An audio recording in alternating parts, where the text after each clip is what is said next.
Hi అండి. ఈరోజు మనము క్రాస్ కట్ బ్లౌజు కటింగ్ చూద్దాము. దీంట్లో కూడా నేను మనకి చిన్న సైజ్ అయితే ఎలా కట్ చేసుకోవాలి, షోల్డర్ డ్రాప్ అవ్వకుండా ఎలా చేసుకోవాలి, ఏ మెజర్మెంట్కి ఎంత పెట్టుకోవాలనేది ఈరోజు క్లారిటీగా వీడియో చెప్తానండి. చూసుకోవాలండి, ఇది కరెక్ట్గా పెట్టుకొని చూసుకోవాలి. ఇది వచ్చేసి మనకి 12.3 అలా ఉంది. కొంచెము ఇట్లా చూసుకొని పెట్టుకోవాలి.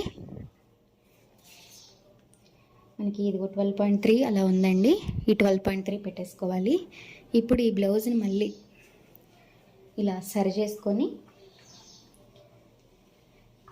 ఇది కరెక్ట్గా పెట్టేసుకోవాలండి. కరెక్ట్గా పెట్టుకొని దీని యొక్క సైజ్ ఎంత ఉందో చూసుకోవాలి. ఇది వచ్చేసి మనకి బ్యాక్ వరకు 16 ఇంచెస్ ఉందండి. 16 అంటే టోటల్ మనకి 32 చెస్ట్ అనమాట. 16, 16, 32 కదా. ఇప్పుడు మనం నడుము వచ్చేసి ఎలా తీసుకోవాలంటే ఈ చివరి నుంచి ఇక్కడ ఏదైతే ఉందో మనకి హుక్కు పట్టి కాజా పట్టి లెక్క వేయకూడదండి. ఇది వచ్చేసి 28.5 వరకు ఉంది. కాజా పట్టి మాత్రం లెక్క వేయద్దు. 28.5 మనకి నడుముందండి. ఓకేనా. ఇప్పుడు చెస్ట్ వేస్ట్ అయిపోయాయి. మళ్ళీ దీంట్లోనే హ్యాండ్ లెంత్ చూసుకోవాలండి. హ్యాండ్ లెంత్ ఇవన్నీ తీసుకొని ఒక పేపర్ మీదనో దేంట్లో కంట్లా రాసుకోండి. మనకు వచ్చేసి ఇది 4 ఇంచెస్ ఉందండి హ్యాండ్ లెంత్. లూజ్ కూడా చూసుకోవాలి. హ్యాండ్ లూజ్ కూడా చూసుకోవాలి. ఇది వచ్చేసి మనకి 5.7 అలా వస్తుందండి. 5. ఇప్పుడు మనము ఈ కింద యొక్క క్లాత్ ఎంత ఉందో చూసుకోవాలండి. ఇది 4.5 ఉంది. ఇట్లా కావాలంటే నెక్ అయినా చూసుకోవచ్చు అండి. రెండు ఒకసారి క్రాస్ చెక్ చేసుకోవచ్చు. మనం నెక్ చూసుకోవచ్చు. అలాగే ఇది వచ్చేసి మనకి 8.5 అలా ఉంది. నెక్కి కింద క్లాత్ రెండు ఒకసారి చెక్ చేసుకుంటే మనకి కట్ చేసుకునేటప్పుడు ప్రాబ్లమ్స్ అనేవి రాకుండా ఉంటాయి. ఇలా పెట్టుకొని క్రాస్గా పెట్టేసుకొని ఇలా చెక్ చేసుకోవాలి. ఇది వచ్చేసి మనకి ఇది ఒక్కసారి ఇలా పెట్టుకుంటే మనకి రౌండింగ్ అనేది ఈజీగా అర్థమవుతుంది. ఇది వచ్చేసి మనకి 6.1, 6.2 అలా ఉంది. ఓకేనా. ఇలా ఈజీగా బ్లౌజ్ అనేది ఇది కూడా చూసుకోవాలండి మనం. ఇంకొకటి ఈ హుక్ పట్టి యొక్క లెంత్ ఎంత ఉంది మనకి అనేది కూడా ఒకసారి చెక్ చేసుకుంటే మనకి ఈజీగా అయిపోతుంది. ఓకేనా. నేను ఈ లెంత్లన్నీ ఒక దాంట్లో రాసేసుకున్నానండి ఆల్రెడీ. నేను బ్యాక్ పార్ట్ మనము దానికి జాయింట్ చేయడానికి క్లాత్ కావాలి కదా, బ్యాక్ పట్టి జాయింట్ చేయడానికి క్లాత్ కావాలి కదా, దాని వరకు మార్కింగ్ చేసేసుకోవాలి. ఇప్పుడు వచ్చేసి మనకి లెంత్ చూసుకోవాలండి. బ్లౌజ్ యొక్క లెంత్ వచ్చేసి మనకి 12.3 ఇంచెస్ ఉంది.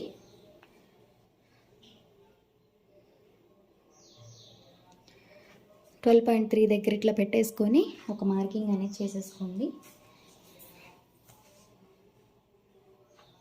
దీన్ని ఇలా స్కేల్తో కొట్టేసుకొని మళ్ళీ ఇక్కడ మనము షోల్డర్ జాయింట్ కోసం కావాలి కదా, ఈ షోల్డర్ జాయింట్ కోసం ఒక క్లాత్ అనేది తీసుకోవాలి. మనకి షోల్డర్ వచ్చేసేమో 5 ఇంచెస్ అండి. ఇది మనకి 32 సైజ్ అంటే చిన్న సైజే కాబట్టి షోల్డర్ 5 ఇంచెస్ తీసుకున్నాను నేను. 5 ఇంచెస్ సరిపోతుంది. మనకి దీని యొక్క లెంత్ వచ్చేసేమో 5.5 అండి.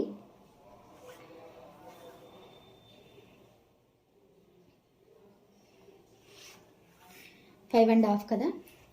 5.5 ఇక్కడ 5 పెట్టామంటే ఇక్కడ కూడా ఒక 1/2 ఇంచ్ పెంచుకోవాలి కంపల్సరీగా. ఇది ఎందుకంటే మనకి బ్లౌజ్ యొక్క చంకల్లో ముడతలు అనేవి రాకుండా ఉండడం కోసం అండి.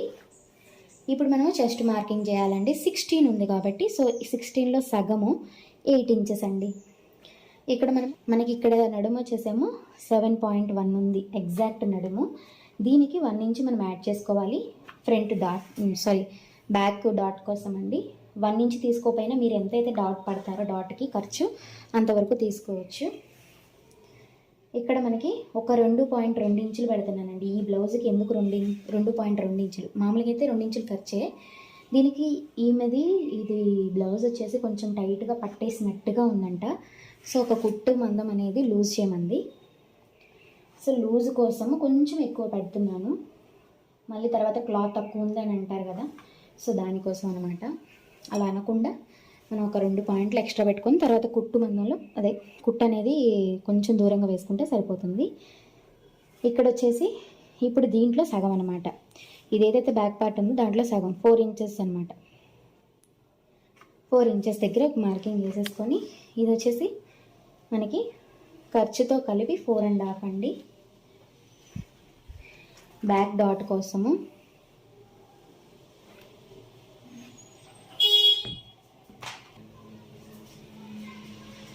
ఇప్పుడు మనకి బ్యాక్ పార్టింగ్ మార్క్ అయిపోయింది కాబట్టి ఇలా ఇది లైట్గా మార్క్ చేసుకోండి, మీకు కనిపిస్తుందని అనుకుంటున్నాను. ఆమ్ రౌండ్ అనేది లైట్గా మార్క్ చేసుకోవాలి.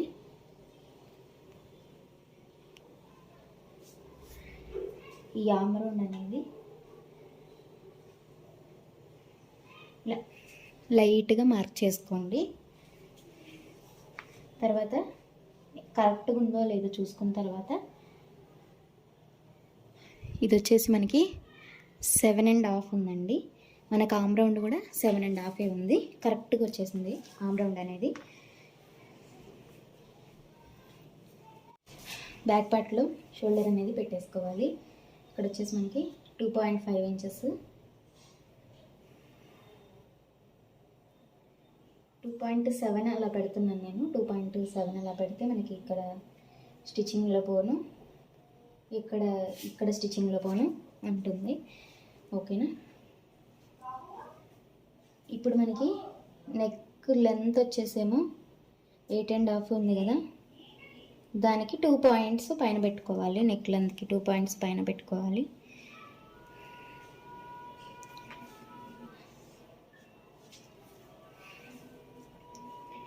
ఇక్కడ వచ్చేసేమో మనకి ఒక 2.7 ఇంచెస్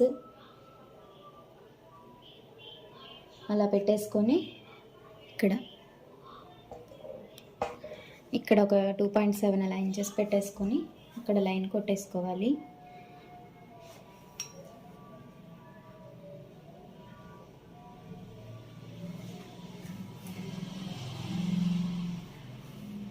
ఇప్పుడు మనం ఏ మార్కింగ్ చేసినా అది దీంట్లోనే మార్క్ చేయాలి. ఇప్పుడు ఇలా ఉన్నదాన్ని ఇలా క్రాస్ చేసుకుంటే ఇది ఒక షేప్ వస్తుంది, ఇలా వస్తుంది. ఒకసారి ఈ బ్లౌజ్ తోటి చెక్ చేసుకుంటే ఈ బ్లౌజ్కి ఏదైతే షేప్ ఉందో అదే షేప్ పెట్టమన్నారు.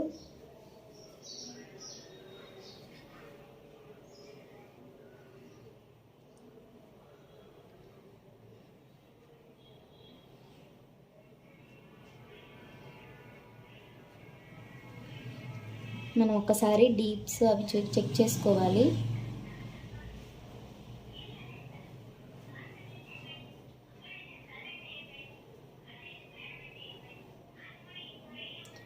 ఇది వచ్చేసి మనకి కరెక్ట్గా సరిపోతుంది. అంటే మనం స్టిచ్ చేసేసరికి ఈ డీప్ అనేది ఈ బ్లౌజ్ వాళ్ళకి సరిపోతుంది. ఇది స్టిచ్ చేసేసరికి ఇలా వస్తుంది కాబట్టి సో మనకి సేమ్ వాళ్ళు పెట్టినంత డీపే మనకి ఈజీగా సరిపోతుంది. ఇప్పుడు మనము మార్కింగ్ చేసిన విధంగా కట్ చేసేసుకోవాలండి.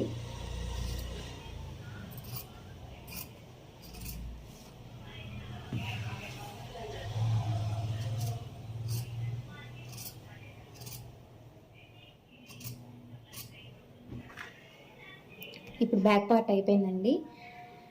మనము బ్యాక్ పార్ట్ తర్వాత హ్యాండ్స్ అనేవి తీసుకోవాలి. ఇంకొకటి ఇక్కడ కంపల్సరీగా ఇక్కడ ఒక బ్యాక్ డాట్కి ఒకసారి ఒక చిన్న కట్ ఒకటి పెట్టుకొని వీల్ మార్కింగ్ అనేది కంపల్సరీగా చేసుకోవాల్సి ఉంటుందండి.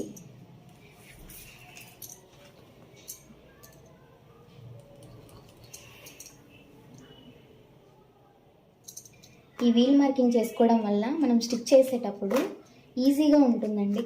ఇలా స్టిచ్ చేసేటప్పుడు కానీ స్టిచ్ చేయడానికి కానీ ఈజీగా ఉంటుంది వీల్ మార్కింగ్ వల్ల. ఇప్పుడు ఇది అయిపోయిన తర్వాత ఇప్పుడు మనం హ్యాండ్స్ అనేవి తీసుకోవాలి. ఇప్పుడు బ్లౌజ్ పార్ట్లో ఒక సైడ్ మనం బ్యాక్ పార్ట్ తీస్తే ఇంకో వైపు వచ్చేసి మనకి హ్యాండ్స్ వస్తాయండి. హ్యాండ్స్ కోసము 4 ఫోల్డ్స్ అనేవి చేసుకోవాల్సి ఉంటుంది. అంటే ఇలా 4 ఫోల్డ్స్ ఇప్పుడు ఇది ఒక 2 ఉంటాయి, ఇవి ఒక 2 అంటే మనకి ఇప్పుడు ఇలా ఫోల్డ్ చేసుకుంటే 2 చేతులు వస్తాయి. ఇలా ఫోల్డ్ చేసుకున్న తర్వాత ఇక్కడ మనము లైనింగ్ అనేది వాష్ చేసుకోవడం వల్ల ఇక్కడ ఎగుడుగా ఉన్నట్టుగా వస్తుంది కంపల్సరీగా. ఎంత లాగినా ఒక్కొక్కసారి ఇవి తప్పవు. ఇలా స్ట్రైట్గా ఒక లైన్ కొట్టేసుకోండి. ఇది వచ్చేసి స్టిచ్ చేసుకోవడానికి ఒక లైన్, మన కింద స్టిచ్ చేస్తాం కదా, దీనికి కొంచెం ఎక్స్ట్రానే తీసుకోండి. ఒక 1 ఇంచ్ వరకు తీసుకోవాలండి దీనికి, ఎందుకంటే బ్లౌజ్కి హెమ్మింగ్ చేయాలి కదా మనము. ఇది వచ్చేసి దీనికి పైపింగ్ ఏమీ వేయట్లేదండి. సో పైపింగ్ లేదు కాబట్టి మనము కింద హెమ్మింగ్ కానీ లేదంటే దీన్నే ఫోల్డ్ చేసి అయినా కుట్టచ్చు హ్యాండ్ వరకు. ఇప్పుడు మనము హ్యాండ్ లెంత్ చూసుకోవాలి. హ్యాండ్ లెంత్ వచ్చేసేమో దీన్ని మనకి 3.7 ఇంచెస్ ఉందండి, అంటే 3.8 అలా అక్కడ వరకు ఉంది, 3.8 వరకు ఉంది. దీన్ని ఒక మార్కింగ్ చేసుకోవాలి. ఇక్కడ మనము హ్యాండ్ డౌన్ ఎంత తీసుకోవాలనేది ఎప్పుడు ఆలోచిస్తూ ఉంటాం కదా. హ్యాండ్ డౌన్ అనేది ఏం లేదండి, ఇప్పుడు మనము ఇక్కడ చంక తీయడం కోసం ఎంతైతే లెంత్ తీసుకున్నామో, ఇప్పుడు సపోజ్ ఇక్కడ తీసుకున్నామో ఇక్కడి నుంచి తీసుకోవాలండి. ఇక్కడ వచ్చేసి మనకి ఒక 5.6 అలా వచ్చింది కదా, దీంట్లో సగము చేతిలో తీయడానికి తీసుకోవాలి. ఇప్పుడు ఎంత అంటే ఇప్పుడు 5.6 వచ్చింది. 5.6 అంటే మనకి ఎంత వస్తుంది, 2.6 అలా వస్తుంది. 2.5కి మధ్యలో అనమాట. 2.6 దగ్గర ఒక మార్కింగ్ వేసుకొని ఇలా ఒక మార్కింగ్ పెట్టుకుంటున్నాను. ఇది వచ్చేసి మనకి చంక డీప్ కోసం అండి, సారీ హ్యాండ్ డీప్ తీయడం కోసం అండి. ఇప్పుడు మనకి హ్యాండ్ లూజ్ తీసుకోవాలి. హ్యాండ్ లూజ్ వచ్చేసేమో ఇక్కడ ఇది రాంగ్ అనమాట, ఈ గీత రాంగ్. ఇది మనకి ఫోల్డింగ్ చేసుకోవడానికి ఇంత క్లాత్ అనమాట, ఇది మనకి ఈ లెంత్ అనమాట మనకి వచ్చేది, ఇది రాంగ్ గీత. 5.7 వచ్చేసి హ్యాండ్ లూజ్ అండి. ఇప్పుడు మనము ఇక్కడి నుంచి మన యొక్క ఆర్మ్ రౌండ్కి ఒక 2 పాయింట్స్ తగ్గించి మార్క్ చేసుకోండి. ఇప్పుడు ఇలా క్రాస్గా పెడతాం కదా మనము, ఇలా క్రాస్గా పెట్టేలోపు మనకి ఏంటంటే ఇంకా ఉండే కొద్ది లెంత్ పెరిగిపోతుంది, ఇలా ఈ షేప్ మార్కింగ్ చేసేలోపు. ఇప్పుడు మనము హ్యాండ్ మార్కింగ్ చేసుకొని మనకు మళ్ళీ ఆర్మ్ రౌండ్ కరెక్ట్గా ఉందా లేదా అని కంపల్సరీ చెక్ చేసుకోవాలండి. కరెక్ట్గా ఉంటే మార్క్ చేసి ఇప్పుడు వచ్చేసి 7.5కి కొంచెం అట్లా వచ్చేసింది, పర్లేదు. 7.5 మనకి ఎగ్జాక్ట్గా ఆర్మ్ రౌండ్ వచ్చి హ్యాండ్ వచ్చేసింది కాబట్టి ఇప్పుడు మనం ఇక్కడి నుంచి కట్ చేయకూడదు, ఎందుకంటే ఇది వచ్చేసి హెమ్మింగ్కి పోయిద్ది, ఈ మొత్తం పార్ట్ వచ్చేసి హెమ్మింగ్కి పోయిద్ది. ఇప్పుడు ఈ మొత్తం వచ్చేసి మనకి ఫోల్డ్ చేసి కుట్టేసి హెమ్మింగ్ పార్ట్ వరకు వెళ్ళిపోయింది. ఇక్కడ మనము హ్యాండ్ జాయిన్ చేయడానికి మన క్లాత్ అనేది తీసుకోవాల్సి ఉంటుంది. ఇప్పుడు దీన్ని ఏం చేద్దామంటే కట్ చేసేటప్పుడే ఇదే షేప్లో వచ్చే విధంగా కట్ చేసేసుకోవాలి.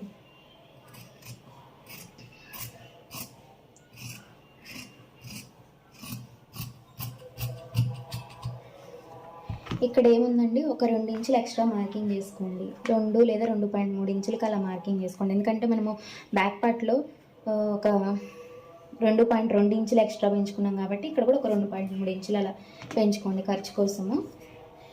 ఈ పెంచుకున్న దాన్ని ఇలా కట్ చేసేయండి. ఇప్పుడు దీంట్లో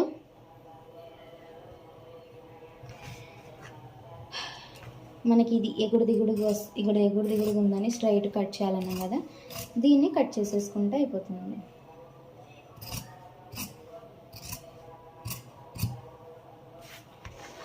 ఇప్పుడు మనకి హ్యాండ్లో ఇక్కడ ఒక టక్ పెట్టేసుకోవాలి.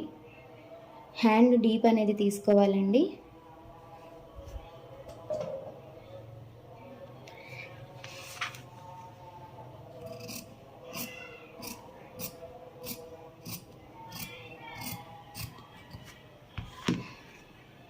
హ్యాండ్ డీప్ తీసిన దగ్గర ఒక రాంగ్ పాయింట్ వేసేసుకోండి, ఎందుకంటే మనము ఇది జాయిన్ చేసేటప్పుడు ఇది ఫ్రంట్ అని అర్థం అవ్వాలి కదా మనకి.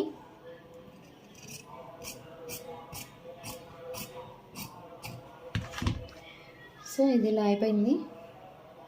ఇది ఒకసారి చెక్ చేసుకోవాలండి, షేపింగ్ అనేది కరెక్ట్గా వచ్చిందా లేదా అనేది.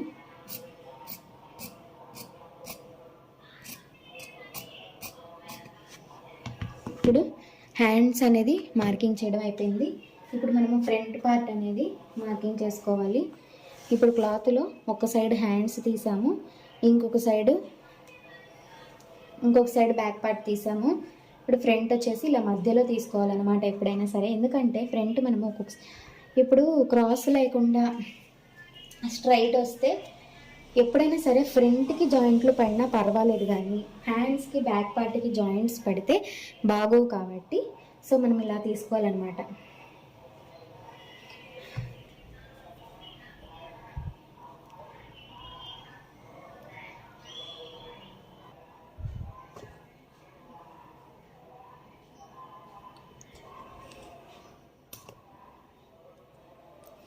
ఎప్పుడైనా సరే ఫ్రంట్ అనేది ఇలా క్రాస్లో తీసుకోవాల్సిందండి.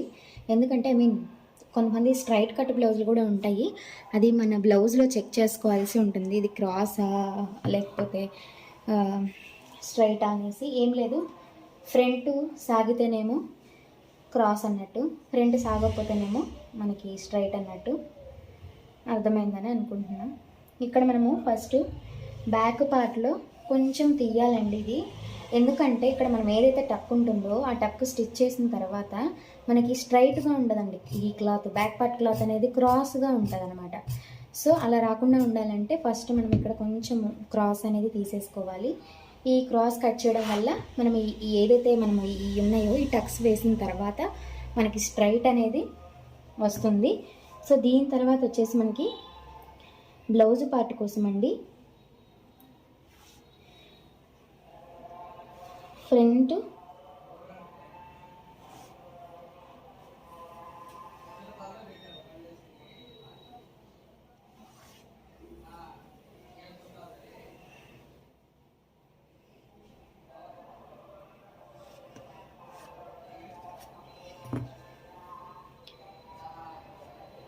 ఇలా అన్నీ మనం ఏదైతే బ్యాక్ పార్ట్ చేసుకున్నామో బ్యాక్ పార్ట్ది స్ట్రైట్గా మార్కింగ్ చేసేసుకోండి.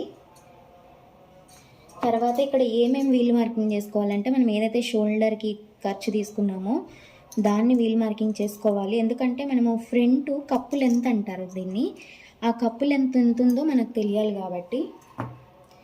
తర్వాత ఈ నెక్ని కూడా మార్కింగ్ చేసుకోవాలి అండి. ఎందుకు అంటే మనం ఈ నెక్ ఫ్రంట్ బ్యాక్ సమానంగా రావాలి కదా, ఈ షోల్డర్ యొక్క దాన్ని బట్టి మనకి సమానంగా రావాలి కాబట్టి డీప్ అనేది. సో దీన్ని కూడా వీల్ మార్కింగ్ చేసుకోవాలి. తర్వాత దీంతో పని అయిపోతుంది. ఈ బ్యాక్ పార్ట్ని పక్కన పెట్టేసి మనం ఎక్కడైతే వీల్ మార్కింగ్ చేసామో అక్కడ మనము ఇలా షోల్డర్ దగ్గర మార్క్ చేసేయాలి. తర్వాత ఇది ఇక్కడ ఒక మార్కింగ్ చేసేయాలండి. మనకి ఫ్రంట్ వచ్చేసేమో రౌండే ఉందండి, ఫ్రంట్ నెక్ లెంత్ వచ్చేసేమో 6.3 అలా ఉంది. సో మనము ఒక 2 పాయింట్స్ అనేది తగ్గించేసి 6'1'కి అలా మార్క్ చేసుకుందాం. 6'1'కి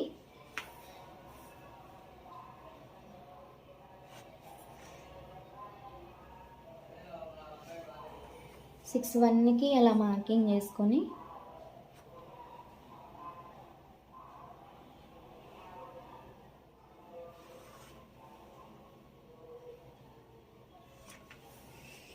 ఇది వచ్చేసి మనకి ఉక్సు పట్టి కాజా పట్టి జాయిన్ చేయడం కోసం అండి.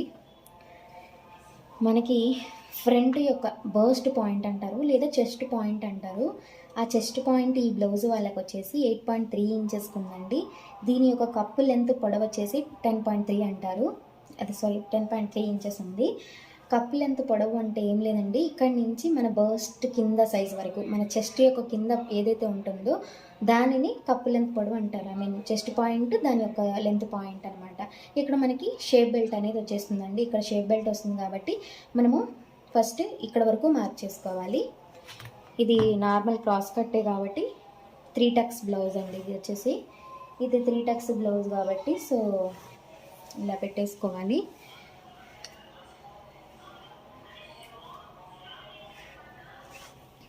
ఈ 2 పాయింట్లు మనం మార్కింగ్ చేసుకున్న తర్వాత మనకి హుక్ పట్టి యొక్క లెంత్ వచ్చేసి దీనిది 5.5 ఉందండి హుక్ పట్టీకి ఇక్కడ. సో మనం ఏంటంటే మనం ఇక్కడ మెయిన్గా టక్ కోసం కూడా కావాలి కాబట్టి నేను ఒక 1/2 ఇంచ్ పైకి మార్కింగ్ చేసుకుంటున్నాను. ఎందుకంటే మనం ఇది టక్ జాయిన్ చేసిన తర్వాత కూడా మనకి క్లాత్ తగ్గుతుంది కాబట్టి మనము ఈ షేప్ పట్టీకేమో ఒక 3 ఇంచులు కావాలి కాబట్టి. సో ఇది వచ్చేసి 2.3 ఇంచెస్ దగ్గర 2.5 ఇంచెస్ దగ్గర ఒక మార్కింగ్ చేసుకుంటున్నాను. ఈ యొక్క ఎక్కడైతే మనము హుక్స్ పట్టి కాజా పట్టి దగ్గర మనం టక్ కోసం పెట్టుకుంటాం కదా, ఇది ఒక 2.5 ఇంచెస్ లెంత్ తీసుకోవాలి. దీని తర్వాత మనకి ఈ సైజు వాళ్ళకి వచ్చేసేమో మనకి 3.5 అలా సరిపోతుందండి దూరం వచ్చేసి. ఇక్కడ ఏదైతే ఉందో ఈ సైజు వాళ్ళకి వచ్చేసి 3.3కి అలా సరిపోతుంది. చెస్ట్ యొక్క దూరం అంటారు దీన్ని, మన చెస్ట్ మధ్యలో ఉన్న దూరము 3.3 ఇంచెస్కి ఒక మార్కింగ్ చేసేసుకున్నాను. ఇలా ఒక మార్క్ చేసేసుకున్నాను. మనకి చెస్ట్ వచ్చేసి మనకి 1.2 ఇంచెస్కి ఒక మార్కింగ్ చేసుకోండి. 1.2 ఇటు 1.2 ఇటు 1.2 అండి. అలా మార్కింగ్ చేసుకున్న దాన్ని ఒక గీత కొట్టేసేయండి. ఇలా గీత కొట్టేసిన తర్వాత మనకి ఇక్కడ ఏదైతే చంకలో మనం ఫ్రంట్లో తీయలేదు, ఇంకా తర్వాత నేను కట్ చేసేటప్పుడు తీసుకుంటాను ఒకేసారి. సో మనకి ఒక ఫ్రంట్ యొక్క ఇది వచ్చేసి మనకి దీనికి మధ్య దూరము ఒక 2.5 ఇంచుల వరకు, ఈ సైజుకి 2.6 2.5 అలా సరిపోతుంది. లేదా ఇక్కడ వరకు కూడా పెట్టుకోవచ్చు, దీనికి ఒక 2.2 ఇంచులకి అలాగా. ఇప్పుడు మనము వీటన్నిటిని వీల్ మార్కింగ్ అనేది కంపల్సరీగా చేసుకోవాలండి. వీల్ మార్కింగ్ చేసుకోవడం వల్ల ఏంటంటే మనకి కుట్టేటప్పుడు ఇబ్బందులు అనేవి రాకుండా ఉంటాయి. రెండు సమానంగా కుట్టచ్చు కదా. సో మనకి ఈ వీల్ మార్కింగ్ అనేది టక్స్ దగ్గర కంపల్సరీ అండి, కుట్టేటప్పుడు ఇబ్బంది రాకుండా ఉండడం కోసం. ఇలా వీల్ మార్కింగ్ ప్రతి ఒక్కదానికి చేసేసుకుంటే మనకి ఇబ్బంది లేకుండా ఉంటుంది.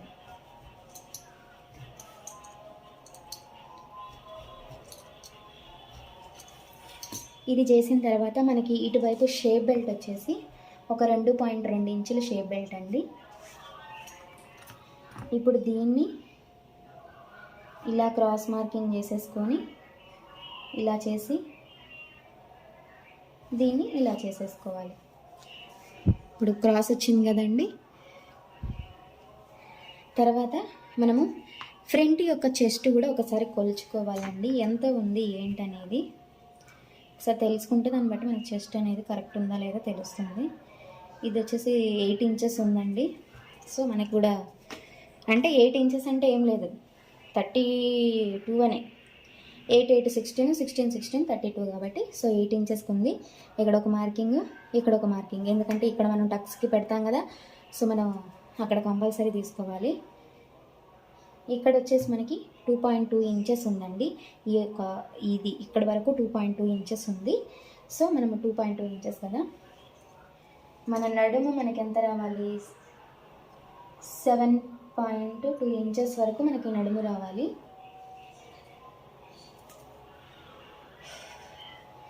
ఇక్కడ 2.2 ఉంది కదా, ఇక్కడ మనకి 7.3 దగ్గర పెట్టుకోండి. 7.3 లేదా 7.5 దగ్గర పెట్టేసుకొని ఎక్కడ 2.2 వస్తే అక్కడ మార్కింగ్ వేసేసుకోండి. ఇక్కడ 2.2 వచ్చేసింది, ఇక్కడ మార్కింగ్ వేసేసుకున్నాను. దీన్ని ఇలా క్రాస్ చేసుకోండి. ఇక్కడ మనం ఒక 2.2 ఇంచులు ఎక్స్ట్రా పెట్టేసుకోండి. ఇక్కడ కూడా ఒక 2.2 ఇంచులు ఎక్స్ట్రా పెట్టేసుకోండి. ఖర్చు కోసం, ఇది ఎక్స్ట్రా ఖర్చు కోసము. ఇది వచ్చేసింది కదా. ఇప్పుడు మనము దీనికి తగ్గట్టుగా ఒకసారి మార్కింగ్ అనేది చేసుకోవాల్సి ఉంటుంది.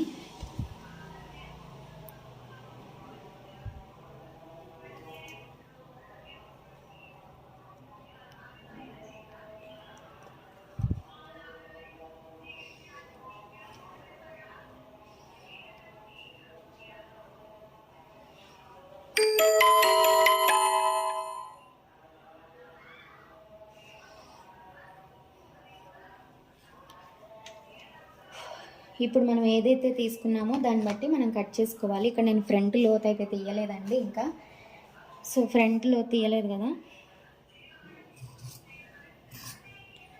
మనము కటింగ్లో కట్ చేస్తాము ఫ్రంట్ లోత్ అనేది.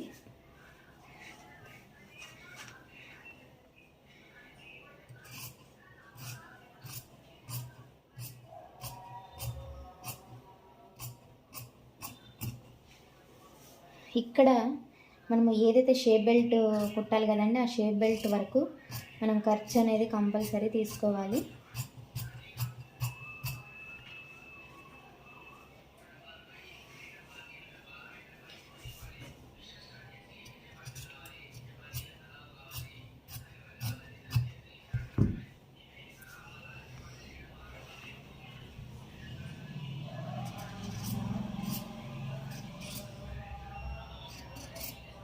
ఇక్కడ నేను కట్ చేసేటప్పుడే ఒకసారి తీసేస్తున్నాను ఫ్రంట్ యొక్క లూత్ అనేది.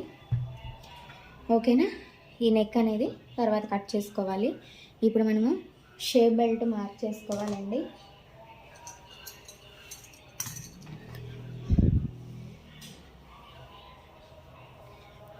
ఈ క్లాత్లో షేప్ బెల్ట్ని మార్క్ చేసుకుందాం.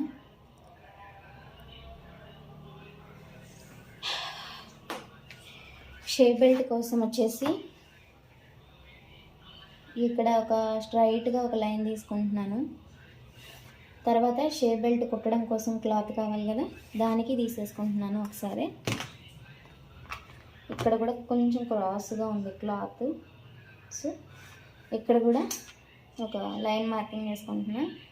ఇక్కడ 3 ఇంచెస్ దగ్గర ఒక మార్క్ చేసుకుంటున్నానండి. ఇప్పుడు మనకి నడుము ఎంత ఉందండి షేప్ బెల్ట్కి, ఒక 7.2 ఇంచెస్ కదా, ఒక 7.5 అలా తీసేసుకోండి. కొంచెం ఒక 1 ఇంచ్ అన్న ఎక్స్ట్రా తీసుకోకపోతే ఎలా అండి. ఇక్కడ ఒక 2.7 అలా తీసేసుకోండి. మనకి దేనికంటే ఇది ఖర్చుకి కదా, ఖర్చుకి కూడా కావాలి కదా. ఇక్కడ ఒక 2.2 ఇంచెస్ 2.2 అలా పెట్టేసుకోండి షేప్ బెల్ట్. ఎందుకంటే మనం ఇందాక 2.2 కింద మార్క్ చేసాము. ఇక్కడ మనం ఈ షేప్ రావడం కోసం ఎలా తీసుకోవాలంటే, మనకు దీని యొక్క దూరం ఎంతో తెలియాలి. ఇక్కడ దీనికి వచ్చేసి 2.2 ఇంచెస్ దూరం ఉందండి. ఈ దూరం ఇది ఏదైతే దూరం ఉందో అదే దూరాన్ని ఇక్కడ పెట్టేసుకోవాలి. 2.2 ఇంచెస్ దగ్గర ఒక మార్క్ చేసుకోవాలి.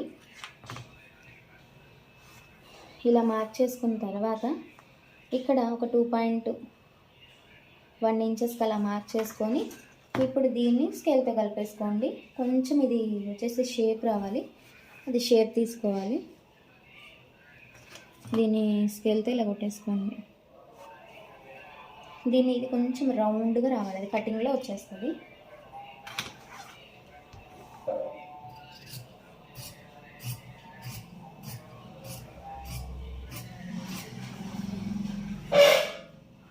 ఇక్కడ కూడా మనం స్టిచ్ చేయడానికి క్లాత్ కావాలి కాబట్టి ఇక్కడ కూడా స్టిచ్చింగ్ కోసం క్లాత్ తీసుకుంటున్నాము.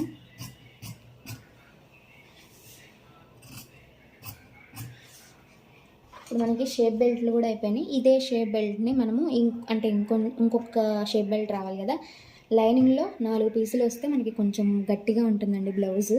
లైనింగ్లోనే 4 పీసులు రావాలి, మెయిన్ క్లాత్లో ఒక 2 పీసులు వస్తే చాలు. ఇక్కడ మనము షేప్ బెల్ట్ తీసుకున్న తర్వాత నడుము పట్టి అండి, నడుము పట్టి మనం స్టిచ్చింగ్లో అయినా తీసుకోవచ్చు, ఎక్కడైనా తీసుకోవచ్చు. ఓకేనా, ఈ వీడియో కనుక నచ్చినట్టయితే లైక్ చేసి